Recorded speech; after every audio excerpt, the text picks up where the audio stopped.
Hi everyone, welcome back to Belly Strong. This is part 2 of our video on hip pain, and we'll be covering a few strengthening exercises today, as this is really important long term to increase the stability around the hip and pelvic region and hopefully help with your pain. The first exercise is in a lying position, and it is a bridge.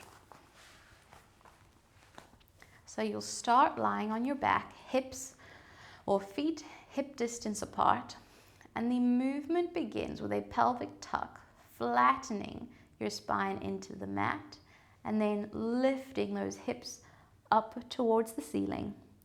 Hold for 2 to 3 seconds, and then you're laying your spine back down onto the mat from the top of the spine to the bottom, letting the pelvis be the last thing to hit.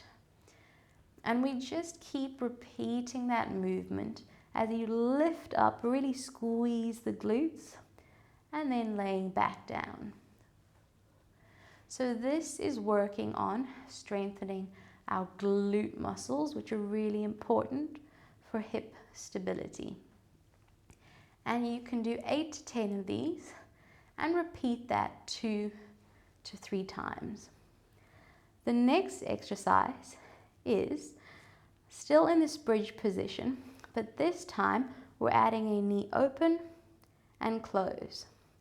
So we keep our hips lifted up to the ceiling, not letting them drop, as we open and close the knees. And once again, this is focusing on glute strength, but also bringing in some of these side hip muscles. Make sure that you're focusing on flattening through the ribs and you've still got tension through those abdominals.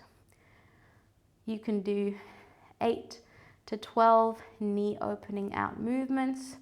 Relax and then repeat it again 2 or 3 times. Our next exercise is in a side lying position. And so here, you'll want to support your head on your hand or have your head lying on your arm. Knees are bent in front of you with your knees in line. And the movement is an opening out of that top leg. We call this the clamshell. And what you want to avoid is that top hip rolling back with you. Keep both hips stacked on top of one another. Squeeze this muscle as you open that knee out. This is the first level. Once this is easy and comfortable, you can step it up by lifting that top leg up and doing the same movement, but this time keeping that top heel lifted. We focus on the same things, not letting that top hip roll backwards, but opening out that knee and then coming back down. The last exercise is just a side leg lift. So you'll bring that top leg out, straightening that knee, and you'll lift that leg up to the ceiling and slowly bring it back down. So each of these exercises you want to do until you feel a little bit of a burn or that your muscle is working. So you can do each movement 8 to 20 times. Sometimes it takes that many for you to start feeling the burn. Give yourself a break and repeat them all 2 to 3 times.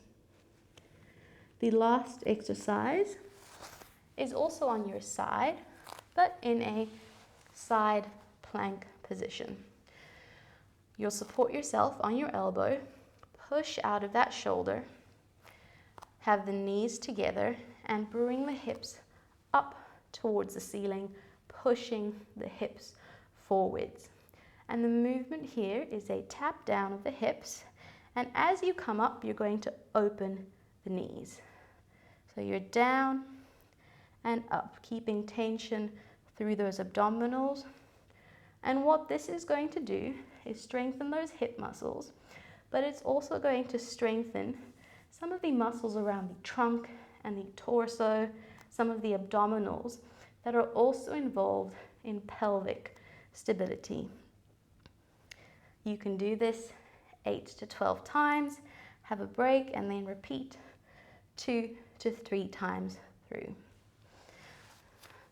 So those are some good exercises that you can start off with to begin increasing the strength around the hip region, and ultimately, long term, this is what is going to protect you from things like lower back pain, pelvic girdle pain, and a lot of the other conditions or pains that come along with pregnancy.